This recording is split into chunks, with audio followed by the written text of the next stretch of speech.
Hello everybody, and welcome back to From This Corner TV. And I'm your host, Marilyn Dayton. And happy winter. Okay, I've got a blanket on, at least it looks like a blanket, but I was going to bring my dog and wrap him around my shoulders, but he's too big.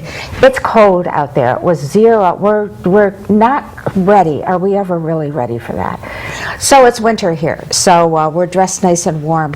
And we have a very special guest today for you. I know I always say that, but I only bring special guests on my show anyway. Today we have with us Eileen Kaplan, and she's a hoot, okay? You're going to really enjoy this. Thank you. And I've known Eileen for a while, and let me just tell you a little bit about her before we start. She is a speaker, first and foremost, and she has to be because of her personality. She's an author. I have the book right here, and I'll show it to you a little bit later. And she's an advocate. She's a health advocate and an advocate for women, and she is a breast cancer thriver. Okay, what that means is she's a survivor of breast cancer, but she has done wonderful things with it, if you can imagine. Okay, so she brings her message of healing and hope to audiences just like you. So you're going to enjoy this thoroughly. With her signature humor and her inspiring speeches, she discusses the emotional aspects of her journey from diagnosis to recovery with the enormous support of her family and friends. And I'll tell you something. I consider you a friend, Eileen, and I'm so happy you are here. Thank you, Marilyn. So you are an amazing, amazing woman. Thank you. So funny, so fun. But let me ask you something. We know what you're like now. What were you like? What was your personality like growing up and before cancer came in your life? Well, I've always had this sense of humor. And really, depending on what part of my life experience I was in, I would always be doing something to expound on that. For instance, when I was a Girl Scout, I stole the cook's bra and put it up on the flagpole. So you've been dealing with bras for a long time, girl. Bras for a long time, even from the -A. When I was measured in the, by the bra lady. Oh, jeez. And now I'm a -A again. A -A again. Yes. Boy, life goes full circle. It But does. anyway. It does. And then I was always pulling stunts and always had quirky things to say and always turned difficult things into silly things. Like, I had this terrible rash all over my body when I was in chemo.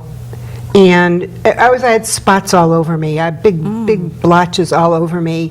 And when I went to see the doctor about it, and I was sitting on the edge of the table, and I opened up my gown. I still had breasts then. I opened up my gown and I said, "Look at the clown." And he's like, "Oh, is this really true? Is she really my patient?" Wow, get ready for Eileen. Yeah, we really had, Arnie and I kind of feed off each other. Mm-hmm. My husband's Arnie. And we had a lot of time warming him up. We had a really good time warming him up. And now, thank God, 9 years out, I'm very happy because I'm free of cancer. But we decided at the outset that we were going to crack the nut and bring somebody who is facing cancer every minute of his life and show him that we're funny and we can laugh too. Laughter is good. Mm-hmm. And we made him laugh all the time. And he tried not to laugh because, the two of us together, it's slapstick, I have to tell you. So, but it was fun, and we've become wonderful friends. Well, now, your personality, okay, the normal slapstick that you are, Yeah. this doesn't mean you've been a comedian all your life. No. What it means is you have been in the serious business world before. Yes, I've been in serious business worlds.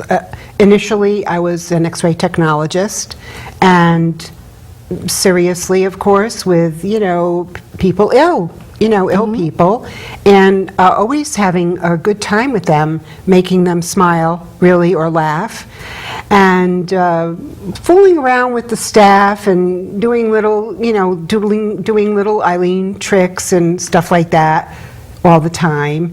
And when I had my entrepreneurial business, Paper Unlimited, for 20 years, I married brides and grooms and bar and bat mitzvahs and age parties and 13-year-old parties, and so everything was always lighter. It was I thank God I never had to do a funeral, really, in all those years, a funeral card. Oh. It was really, that's 22 years. So that was very kind of a lighthearted, nice thing to be involved in. But when after like the 21st year, both our girls were in college, and I needed to earn more money. So I became a real estate agent, and I was that for 7 years, and an award-winning realtor. And after 7 years, my girls said to me, "I think you can rest now, Mom. We're out of school." Oh. So I did that, and then I got a job with this Department of Labor, actually, with the state of Connecticut, and moved from there to the Department of Children and Families, and that's where I retired from when I found the second cancer that in my good breast, actually. Well, let's talk a little bit about that. Okay. Yeah. When you discovered this yourself the Did. first time. Yes. Yes. And what did you do? I said, "Oh, this is not a cyst." I swear. I was in the shower, and I was checking my breasts, soaping up my breasts, and came up the right side, and I felt it. And it was not a cyst. I knew it wasn't a cyst. I knew immediately it was a tumor. I just knew. But had you had tests and everything, the normal nothing. mammogram? No, normal mammograms, everything. Everything? Every year. And and I just knew. I just knew it was different. And so I said, "I think I have to see a doctor."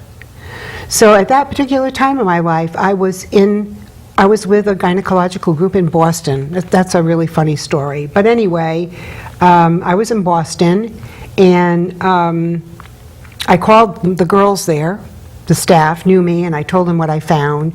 And they said, "Don't run up right away. Have your primary care physician check it before you run to Boston." So I called my primary care physician's office. And she said, "Oh, Eileen, you have an appointment next Monday. Why don't you let the doctor check you then?" And I said, "I don't think so."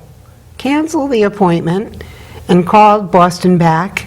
And the next morning I was in Boston having a new mammogram. You didn't want to wait, did you? Oh, you don't wait. No, you don't. No. I mean, a lot, every woman is different.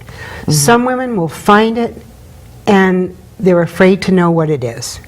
And they'll go for months knowing something's there and not going to have it checked. Sadly to say, it could be going from stage 2 to stage 3. You just don't know. No. So I had another mammogram, and then I had an ultrasound right after that, and there it was, bright as day. And so from there I was referred to a breast cancer surgeon at Brigham and Women's Hospital, and that's where I met the second love of my life. He's a dear, magnificent surgeon, a magnificent individual, and if you have to see someone and you're going through such a difficult time in your life, you would want to clone him. He's just perfect at what he does. Now that's not normal. I mean, you don't normally I know. find someone Yeah. in the medical field that you click with Yeah, like that. we did. And 'Cause there has to be that trust factor there. absolutely. I knew, I mean, I was in Boston, and not to say that there are not good hospitals around here, but what had happened was a bunch of girlfriends, this is like years and years and years before that, we wanted to go shopping in Boston, so we all got in somebody's car, we drove to Boston, we passed the Brigham Ambulatory Building. We said, oh, let's stop in and make an appointment for our mammos next year. So then we can come in, we can have our mammogram and our checkups and go shopping. Yes, that sounds Isn't like it? It was a perfect. plan. It was a plan. Yes. Right across the street from Bloomingdale's. You know? Perfect. Perfect. So we did that. The five of us went in like a string of pearls, and we looked at the advertisement there. The list of the yeah, list. The list. Yeah, the list. And we found a group of 5 women gynecologists. Mm-hmm. We went in, and each one of us made an appointment with one of them. Oh, that's So we could cool. all go in at 10 o'clock and be out by 12. Perfect. And that's how I happened to be in Boston. Wow. But it's just one of those things that happens in life. That's where I was. Yeah. Yeah, So it was perfect because that way you were blessed with this doctor up in Yeah, I Boston. was. I had a sick boob, Yeah. and I was blessed with, actually now he's the director of breast surgical services at Dana-Farber Cancer Institute and Brigham and Women's Hospital, and he is a professor at Harvard, and he is a fellow, and he always has little fellows following him around. When you're in there to see him, it's like an anthill. It's like, hello, all these little white coated people, and so I've met doctors from England and India, and I mean everybody has seen my ditches, Okay. and from all over the world, and it's been quite an experience, actually. There's a But- second book for Yeah, you. he's renowned. He is renowned. He takes care of people. A princess came from Saudi Arabia, and they gave him a chair in surgical oncology donated to breast cancer at Brigham and Women's. A big chair. Not the chair was big. The donation was Oh, wow. enormous. Enormous. Wow. So he's, I told him, it doesn't matter where he is in the world. If I have to have a checkup, that's where I'm going. Well, now that sounds like another plan. Yeah, well, That's you cool. know, you need a plan A, plan B, plan C. So, okay, so here you were, and what we're going to do is we're going to continue with her story here, and then we're going to start laughing a little bit more, because this part of the story is really kind of serious. Yeah. So you found the lump, you went to see your wonderful doctor. Right, and my husband told him that it was the most he ever paid a guy to feel his wife up. I like Arnie. Never met him, but I like him already. And he didn't know what to do. Yeah. But he did crack a little smile, little tiny smile, and kind of blushed a little bit. And he probably thought to himself, what the heck is, What am I where in did they for?" come from? But, So you decided to have this lump removed. yeah, well, Lumpectomy. I went through all kinds of tests and everything, and I decided to have a lumpectomy. Okay. And the lumpectomy is really it's a minor, not a radical mastectomy. Right. They're just taking out the bad girl. Yeah. And going to the margins, meaning they're going out as far as they can go to make sure that there are no other cancer cells left behind. Right. So I had a lumpectomy, and I had a whole bunch of other stuff going on. I always had something going on. I had the spots and the allergies and the you name it. I mean, I had a cyst, or I had necrosis, or I always had something going on. But you know, it happened, and that's the way I handled it. It's just, If I had a cyst, take it out. Yeah, because you don't want bad stuff in your body. And, and if it's not healing good, fix it. Yeah, So, yeah. so that's the way I approached everything. I cried. Well, If you yeah, don't you're cry, human. if you don't cry, you're not human. Yeah. And there were plenty of times that I cried when I didn't feel good. Yeah, sure. So it's a mixed bag. But I think how you handle it is when you're crying, you stop crying, and then you go on to something else to lift you out of that spot. Yeah, yeah. And that's what I did. That's what I did. And I So- do that to now. So there you were. Well, There I I think was. that's the way you are anyway. I'm the same way. You get to crying and you face it, you own it, Right. as they say. Right. And then you say, well, okay, now what? Got to go on. So how much time went by before you found another The second one? Yeah. The second bad girl was actually 5 months later when I was having radiation therapy. And I was, always checking my breasts. What Yeah. else do you do when you're resting? You check your breasts. Okay. And there it was. Right up here. Oh, way up there. Way up, between two ribs, right next to my breastbone. The Wow. tiniest little bugger that it barely showed up on an MRI. Wow. So it was by far luck.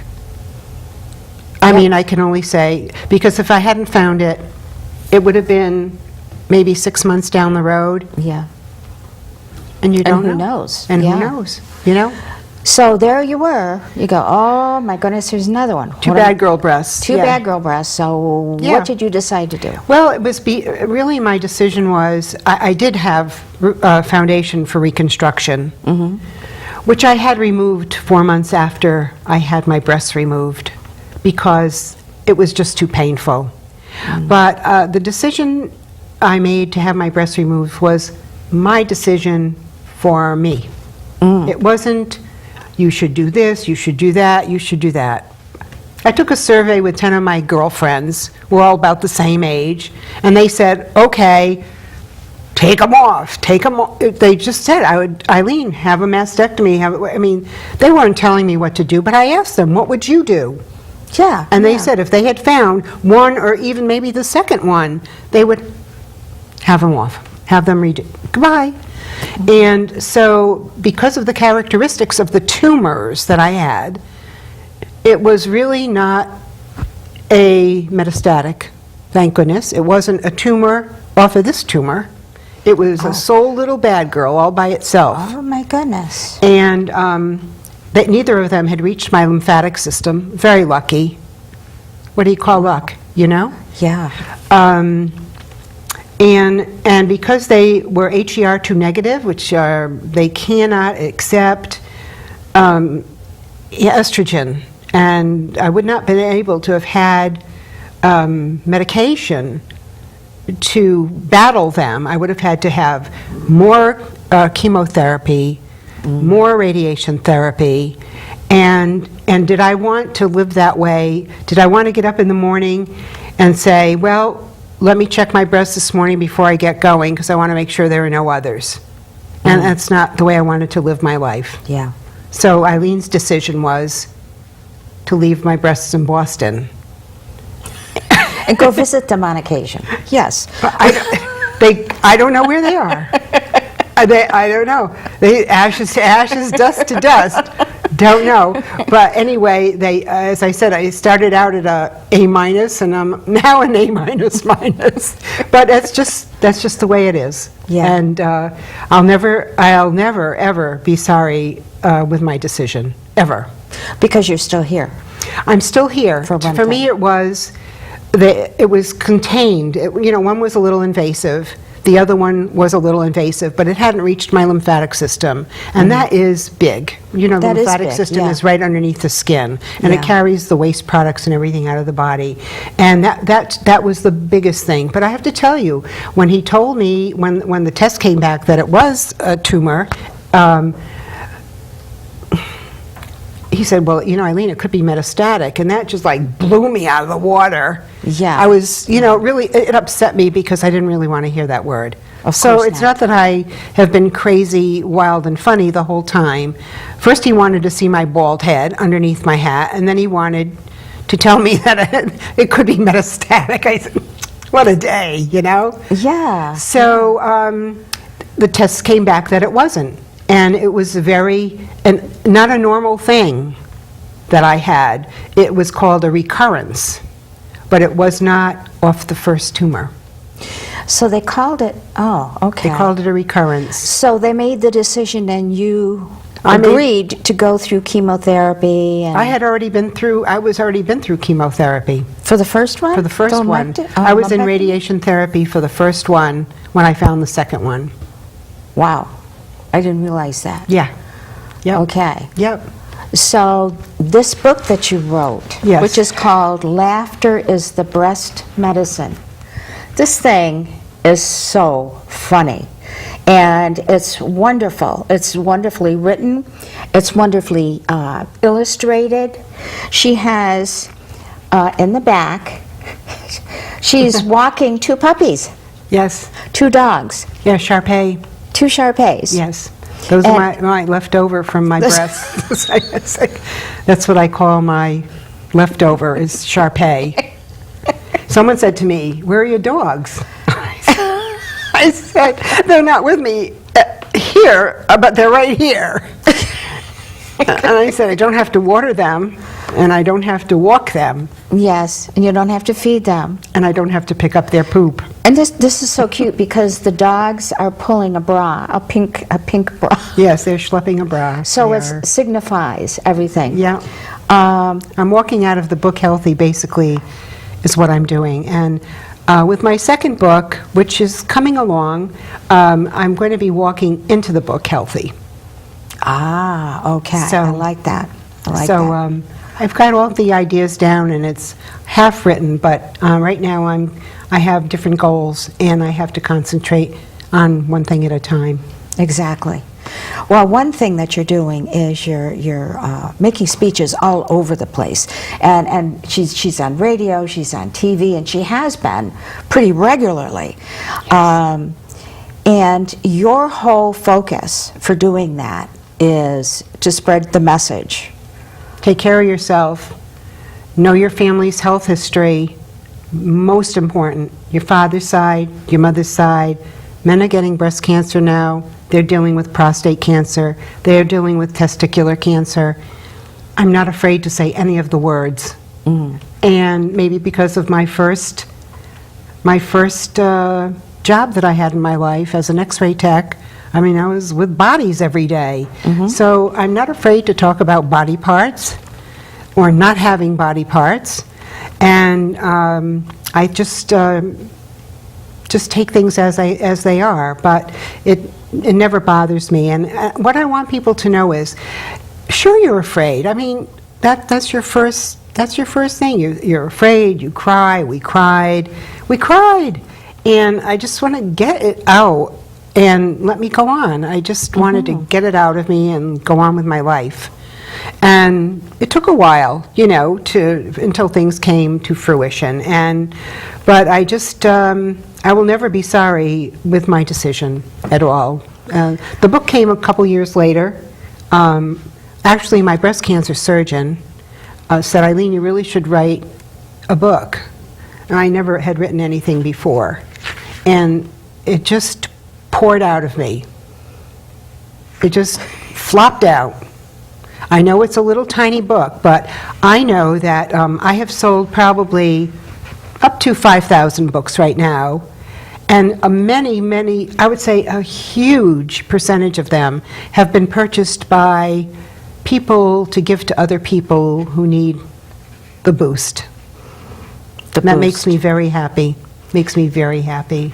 Well, I'll tell you something. I've actually read this several times because it's a great thing to laugh, and anything that you can read that makes you laugh is a wonderful thing. And I'll tell you, there's some, right now I'm looking for the chapter about, now where is it, when they come in the room, and they're all, oh, there it is, I Oh, the got little it. white coats? This one. Oh, yeah. Oh, the I chemo. love this. Oh, that I chemo. love Okay. this. Yeah, it's a funny one. I mean, it's just, it's amazing. The nurse walks in to do the infusion nurse. Let me just read a little bit of this to you, because you're going to love it. The infusion nurse arrived decked out in a protective gown and wearing rubber gloves. Bells and whistles were going off in my head. I couldn't believe what I was seeing. The nurse said that they have to be very careful. If this red stuff in the 3 mega-sized syringes got on their skin, they'd get burned. If it got on the floor tile, it would eat a hole in it. What's wrong with this picture? You mean that's going to be injected into me? I asked. Don't I get a protective gown and rubber gloves? No, the nurse said. I mean, really, the whole book is like that. And you're sitting there, you're just howling because it's so funny. And I love the illustrator that Yes, he's doing my second book as well. I've got him lined up. He's ready. He's ready for Eileen. That's good. But I just gave him my manuscript, and he just went. And that's what you need, you know? That is what he you needed need. the titles, and he just went with it. He was terrific, just terrific. Well, he interprets everything perfectly, like the trash can that's on the front with the bras hanging out, because the bras have been, Thrown out. don't need them anymore, you know? I mean, it's just... But you know, I still have, what do they call it, phantom bra? You know, I'll be walking down the hall some days, and I'm going like this. Oh, yeah, I was like, the adjustment thing. The adjustment Yeah. thing. And that happens. It's called phantom bra. I call it phantom bra. And that's what happens. I mean, it's just something that you may have done for 60 years of your life. Or 50 years of your life, since you were measured for bras, and all of a sudden it's not there, and it's still this thing that's there. Yeah, because it becomes part of Part of normal part of your activity. culture, right? Yes, absolutely. And then I'll be running around the house in a t-shirt, and I hear a truck or saw a car drive up the driveway, and I say to myself, "Oh my God, I don't have my bra on." Say, okay. And I run down the hall, and when I get to my bedroom, and when we get to our bedroom, I realize that I don't have to be there because there's no more bra drawer. It's a drawer full of eyeglass cases.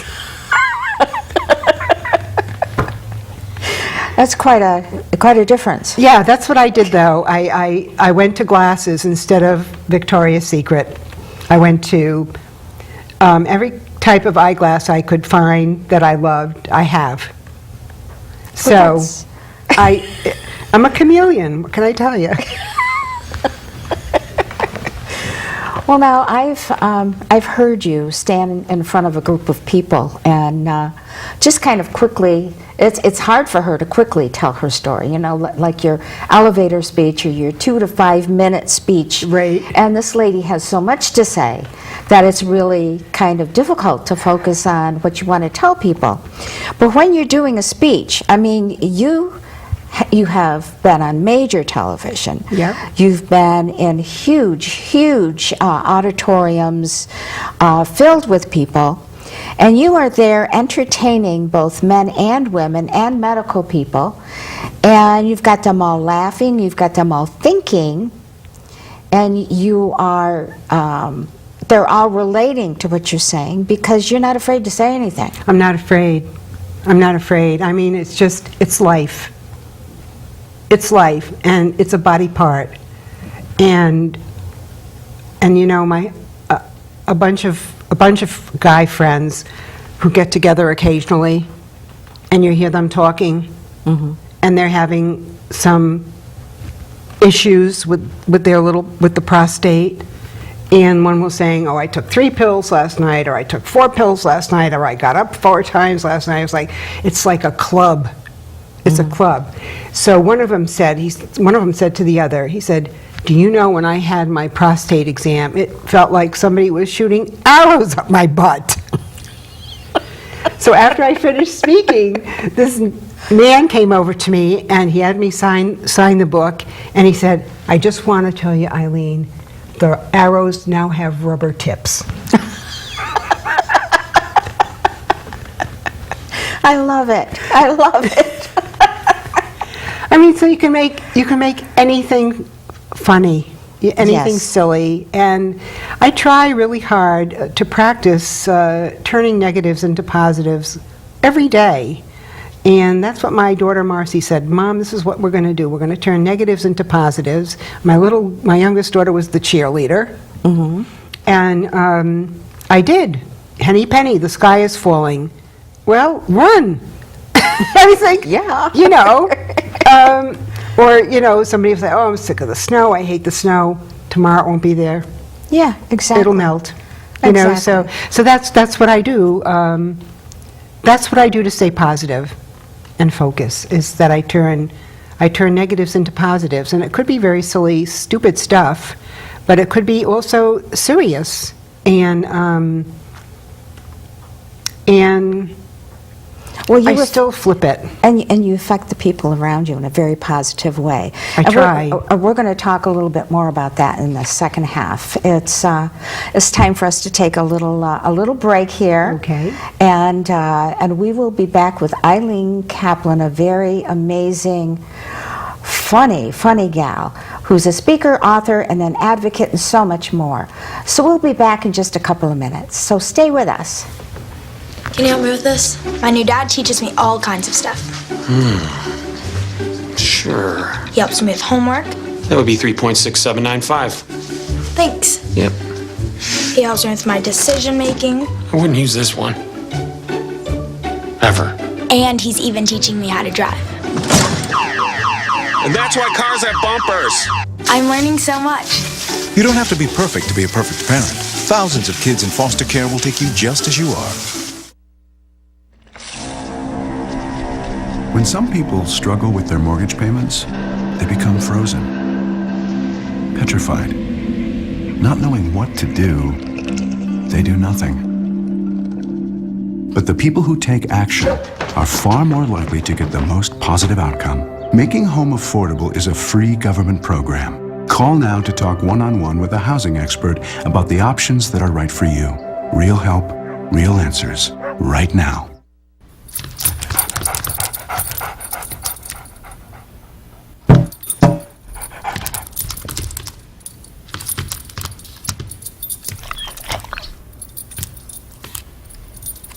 There's a shelter pet who wants to meet you. Meet one today. Visit theshelterpetproject.org. Adopt. Up, college is hard. Down, those books are heavy. My sport is football, but my passion is education. Right up here. So every year I take promising high schoolers on a college tour Lights there, darts there. to show them that higher education means a brighter future. My name is Nnamdi Asamoah. I don't just wear the shirt, I live it. You can be a reader, tutor, or mentor too.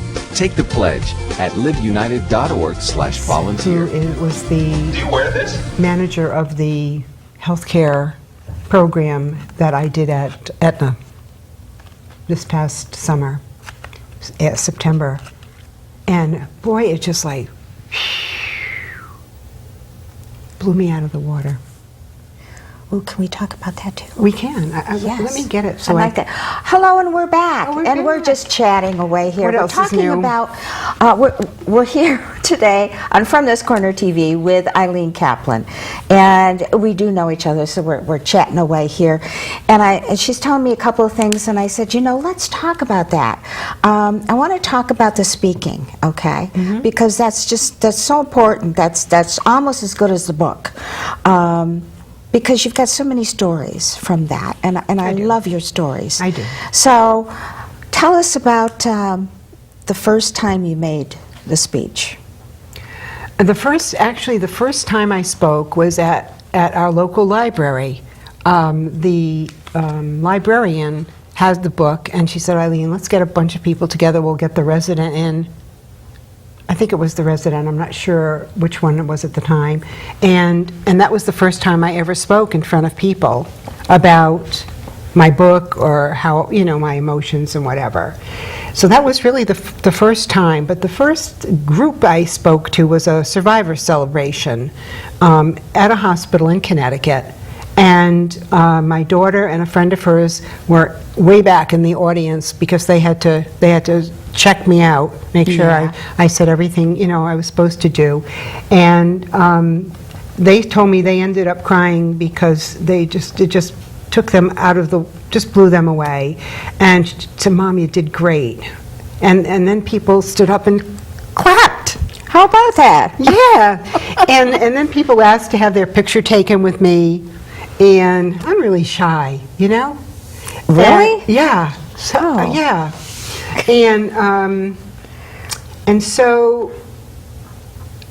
what happened was 2 young women, like high school age, came up to me afterwards when I was doing the book signing, and they said, "We would really like to thank you for what you said. It really was very interesting to learn all of these things." And I said, "Well, thank you very much for coming up to tell me, because it's very important for you to know this, even though you're teenagers, that your health is really important. Your health is really important. And to know your family's medical history, most important. Even if somebody had a melanoma removed from their nose way back in your father's history somewhere, you really have to know that. Because that means it could be very prevalent in your family. Yeah. So the more you know, the better you are mentally healthy and physically healthy as well. And make sure you go for those mammograms. And now this whole thing is with dense breasts. You've heard the dense breast thing. So I'm very good friends with Nancy Capello, Dr. Capello, and she wrote the book, Are You Dense? Well, yeah, sure. Love it. Yeah. So Nancy wrote the book, and she was the person who got through the legislature in Connecticut that if you have dense breasts, your doctor or the radiologist has to inform you that you have dense breasts. Because what happens when you have dense breasts and you look at the digital or you look at the x-ray, it's very white. And those tumors could be hiding behind it. So then they said, you must have a mammogram, you must have an ultrasound. You must have an ultrasound. That is, if they tell you have dense breasts, you are to have an ultrasound. And the other piece of legislation she just got through was this month, actually, that your insurance company, and that was the first part, your insurance company had to pay for the ultrasound. And the second part that she got through recently was you did not have to pay more than $20 copay for that ultrasound. Wow, that's amazing. It's going on. It's in Rhode Island. I don't know if it's been passed yet, but dense breasts are a toughie because it's very hard to see if there are any tumors in there. It's like inflammatory breast cancer. You don't know you have it until you might find a little red spot on your breast, or you have suddenly a discharge from your breast, or one breast looks funny, misshapen, and lobular cancer. They don't show up on x-rays. They don't show. They don't show. So all of a sudden, you've got a stage 3 cancer. And they're like on fire. And they don't show up. No, they don't show up. Why don't they tell us these things? Well, I don't know. I mean, I've been having mammograms for, oh my God, over 30 years, actually, because I started before I was 40, because I had a lump. A lump. And it was okay. But I have always had dense breasts. Well, I'm older now, so I don't as much anymore, but still. They're fattier now. They never said anything. Well, this is part of science, and this is part of learning, and this is part of taking it right to the face.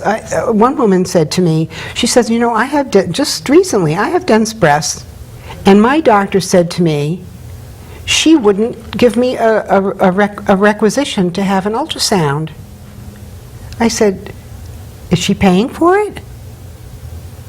She said, no. She said all the doctors got together after the legislation was passed, and they all decided that they weren't going to order ultrasounds. And I said to myself, How can they do that? I don't know. I just found it to be, I won't order an ultrasound. So I said to her, go to another doctor. Yeah, I would, definitely.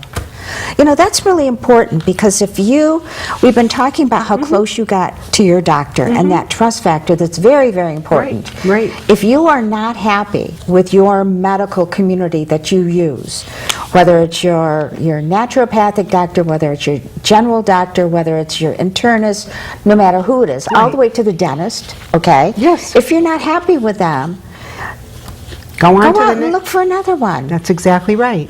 Gosh. Second it is. opinion, third opinion. I mean, really, it's your life. Yeah. You are, I always tell everybody, you are the queens of your body. So you should take control of it. You have control of it. Do you know? Why would she say no? I won't order it. Why? That just makes no sense. It doesn't make any sense. She said, Eileen, I've been getting these letters every year for years telling me that I have dense breasts. So I said, go to another doctor. Yes. Or I said, write to Nancy Capello and tell her what your doctor said to you. Really, I mean... You've got to fight for yourself. You've got to fight. You've got to fight. Yeah, you do. You do. Now, you don't have to fight all the time, but you really have to know that you can take action. That you're the advocate for yourself. And it's your body. And there's a lot out there now that can help you. And take advantage of it. Absolutely. Do you know? And so many women are afraid. That makes me so sad. It really does. And you know, you've met so many people as you've been on television, radio, and speaking to groups. Right. And one of the people that you met and got to know is Joan London. Yes. Yes. Now, she is now battling breast cancer. She is battling, yes. Joan and I are friends. She has a beautiful camp up on Long Lake in Maine, and she calls it Camp Reveille when she has 200 crazy women up there. Not really crazy women. 200 women who need a rest, but you really don't rest. I mean, there are a gazillion things to do, gazillions of things to do. I mean, you can sit in a chair and rest for 3 days. You can swim. You can do anything you want there, but there are all kinds of, Zumbas going on and all of this stuff. And I had met Joan at a conference, and she loved the book. And so she invited me to speak at the camp that summer. And I did. They were like, the lawn chairs were all out on the decks, and there were women sitting all over the place, and it was fun. And she loved it. She really loved what I said. She invited me back a second year, and I presented again. And this year, this spring actually, is when she was diagnosed with a triple negative breast cancer. It's an aggressive, bad thing. It's not a happy dude. No, not a happy And I dude mean, at all. she went from mammogram on one side of the hall to ultrasound on the other side of the hall, and they said, "You're fine." They said, "You have cancer." Wow. So, That is amazing. Yep. Now, when you- I talk to. We don't talk to each other, but I do. I do relate to her and write with her. Yeah, Yep. it's those of us who watched her for many years on Good Morning America. Right. That's how I got to know who she was. Right. And admired her for many reasons. Right. And this camp, it just sounds like a wonderful thing that she did. What was the reason that she decided to have this camp? Well, I think it was for women it was like a country spa. I mean, she had people there that if you wanted to go for a massage, you could. If you wanted to go for a facial, you could. If you wanted to beat the drums, you could. If you wanted to do the bowls, you could do Yeah. that. If you wanted to Zumba, you could just, it was just 3 days of meeting there. Women came from all over the country. Wow. Actually, it was her husband's camp.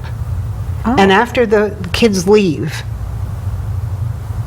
we are there. You know, the people who want to attend come in for a 3-day weekend. And all the cots are, you get a Tempur-Pedic on your cot. I mean, Joan doesn't fool around. I guess not. So it really was a wonderful opportunity. And I also spoke with her. She was in New Britain, actually, not last year, the year before, at the Race Through the Park. And she was a speaker there, and I followed her as their keynote. So I know Joan. Yeah. Well, you know, we're all trying to follow her and Yeah, pray for her and everything. she's battling. She's doing well, but she's battling. Well, she made the decision to get rid of her hair Yeah, she did. before she went bald. Yeah. Because she said, you know, this is all about controlling myself. That's right. And my body. That's right. And you know what? If I'm going to go bald, I'm going to do it myself. My way. Yeah, my way. Yeah. Which I think, you know, you've got to really admire people Mm-hmm. who face facts and say, well, you know, I'm going to take care of this situation. Right, Because exactly. it's my life. That's exactly. It's me. And I think that's one of the things that people get from you. Oh, thanks. I appreciate that. As a matter of fact, I somehow connected with a female rabbi in New York, and I sent her my book, and I sent her a bunch of history and everything. And she wrote back to me, and she had read the book, and she said what she thought of at that particular time. She was getting ready for the high holidays in the fall, for Rosh Hashanah and Yom Kippur, where you kind of bare yourself and strip yourself of your sins and everything, that you go out with a clean plate for the year. And she wrote me again after that, and she said, Eileen, I just have to tell you that when I read the part of your book when you went out in the backyard with your husband, a mirror, the shaver, and your daughter, and you shave the hair off your head, how meaningful this sort of thing is, that you were allowed to, that you did that. You just, this is something you had to do. You went out and you did it. Basically, she didn't say it exactly that way. What she wrote was just extremely emotional. And you said at the end, well, you know, bald isn't so bad after all. Exactly. And that's coming into the holiday part of it, where you have to clear yourself. But Which it was emotional, very emotional when she wrote that to me. Now, you also heard from someone else recently. You were starting to tell me at the break that you, the Aetna? Yes, I spoke Yes. I was invited to speak at the Aetna Health Fair this year in September, and I received a testimonial letter from the coordinator of the health fair, and it just blew me away. I just really have received 3 magnificent letters. One from Elizabeth Argelis, Dr. Argelis, who's at L&M at the Breast Cancer Center, where I recently spoke to the survivor celebration. We had a blast. I had him, this poor guy sitting in the front. He'll never go to anything like that again. Sit in the front row. I said, have you been checked for testicular cancer? I thought he was going to explode. And we had a fabulous time. She wrote me a beautiful letter. Lucia wrote me a beautiful letter. And I spoke in April at the St. Vincent's Celebration of Women, which is a video actually on my website, and also up on YouTube. And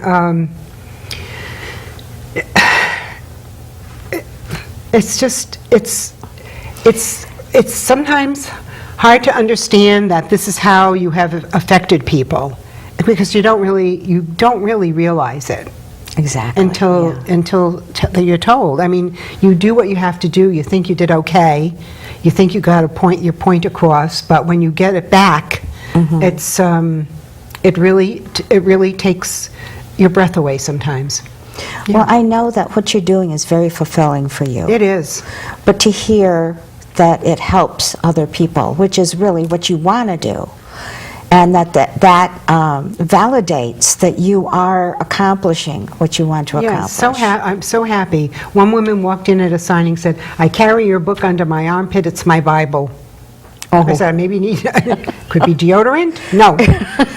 She was, and this is what I'm getting. And it just, I've had a couple of letters that weren't as up, but I would say close to 99% of everything that has been written of me and back to me since I started speaking has been just absolutely phenomenal. And you just don't realize it, that you're doing what you're doing, but you don't realize the impact.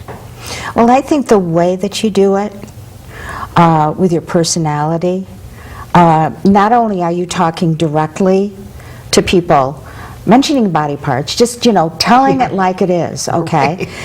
But she's so funny when she does it. And really, if you have not read her book, okay, it is called, again, Laughter is the Breast Medicine. And what I'd like the guys to do in the engineer room is bring up your contact information, because her website will have a lot of information on it, and there's her website, and there's her phone number. Right. And I'll tell you something, if you're looking for a speaker, okay, that's really going to be interesting, that people are going to learn a lot from, like I've been learning a few things here today. You really need to talk to Eileen, okay? She's just wonderful. It doesn't have to be breast cancer. It doesn't have to be can breast cancer. Any issue or illness or anything that you might have to approach in your life, and you need a lift, you need inspiration, you need some laughter, laugh at yourself, learn to laugh at yourself. That's really what I'm trying to do. Well, you are inspirational, Well, thank and you you. do it with humor, and I think that's the whole key. Because, you can read inspirational books, you can hear inspirational speakers, but the ones that make you giggle, the ones that make you laugh, the ones that make you blush a little bit, are the best. And she is. Okay, so there's her you. contact information. Thank you. Write it down, Thank you, okay? Marilyn. And go to her website. And there's a lot of information on there. And there's videos that, that are on there there. are videos, there are radio interviews. I've got Marilyn's podcast you're going to be coming up pretty soon. Mm-hmm. And I'm doing a podcast next week with a young man who wants to take clutter out of your life by emptying the clutter here, not the clutter off your desk. Gotcha. So I was at another speakers meeting, and when I had introduced myself, he came running up to me and said, "Can I do a podcast with you?" I said, "Oh, sure, absolutely." He said, "Will you just say it as it is?" I said, "Don't worry about that." Don't worry about that." And so it's. And then I may be doing another one. I'm doing also a short video that I won 5 minutes of time with my eWomen Network, which is Yes. really a wonderful organization. Indeed it And is. I decided your 5 minutes was you could stand up and tell about yourself and what you do and everything. I decided to do a skit. Just give me a mic. I had it all planned in case I won. And I won't tell you about it because we have it ready, and it's just a snippet we've taken off of it, and the end is, doesn't let you in on the whole skit. Not the whole skit. No, not the whole skit. But that's just me. Just hand me a microphone and away I go. And you're shy, you say. Yeah, I am. Well, I used to be shy. Someone said to me once, said to me once, I liked your bracelet, or I liked it, and I said, I said, oh, thank you. And she says, say thank you, Eileen. I was like, it's okay to say thank you. I mean, it's like, I'm just kind of shy away from, oh, you have a beautiful, whatever. I love your shoes. Thank you. It's like, just part of me. People laugh because my girlfriend the other day, I make her wear earrings. Oh, she only puts them on when she's with me. I said, you have to finish your outfit. So we were together at a party, and she said, see, look, Eileen, I have my earrings on tonight. Well, I almost put earrings on today, but it's so cold out there. If you, as a girl, you know that if you put earrings on and it's really, really cold, the metal gets really cold. Yeah. And I just, I didn't want to do that. I wanted to do this instead. So I did wear my earrings today, I'm which glad I you did. normally do, just in case you noticed. Okay. Okay, that's since all we were right. talking about that. But we were hysterical. She said, I know we're going to see it. Yeah. Eileen, this has been wonderful. It thank was you, Marilyn. too short. An hour is not enough. Thank you And very we were much. actually very laid back because when we talk, a lot of times we're like, talking at the same time and laughing at the same time, and it's great. But I'm so glad you were here. Thank you very, very much. This is what I love to do. I love to be able to be out there and allow people to know that they are their bosses. They are bosses of their bodies, and that you can laugh. I know there are horrible stories. I mean, look at these people from the Boston bombing, and they've lost legs and limbs and arms, and they're running around on metal and all kinds of prosthesis. So that's part of it. It's The attitude. It's the attitude. Yeah. It's not an easy thing to train your brain, because usually when something happens, you can easily go to negative, Exactly. But to train your brain just to take it and suck something positive out of it or turn it into something silly, it works. And they're even saying today, I was reading something earlier today about meditation and how healing it can be. You can actually, if you've had cancer, if you meditate on a regular basis, it helps your body to heal itself or to keep itself healthy. And I think it's the same thing with laughter. Laughter can take any situation and make it better. Well, my aunt, when I had my surgery, she loved humor.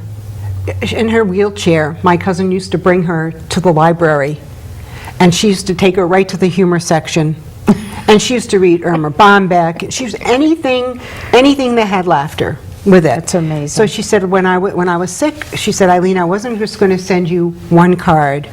So she had these little note cards. She was very arthritic and couldn't write very well. And every day, I received a card from her with a joke in it. Oh, I love it. So I have 30 cards. And you kept them. And I have them. Of course, you had to keep that. Absolutely, yes. And that's the chapter in my book on lymphedema, the lilies. It's my Aunt Lillian. Oh, that's where that was. She said, why'd you have to name me after something so bad? I said, just think you'll be with me all the time. Exactly.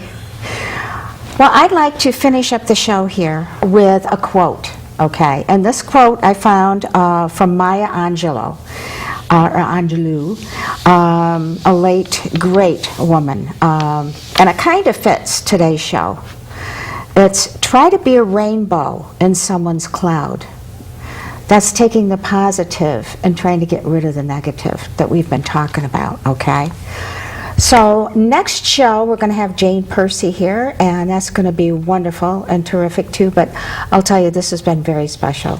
And I'm so glad you could join us today, and remember to check out Eileen's website, okay? And our website, send me ideas, let me know how you feel about our show. Until next time, stay warm. Stay well. And stay well. Sneeze into your shoulder.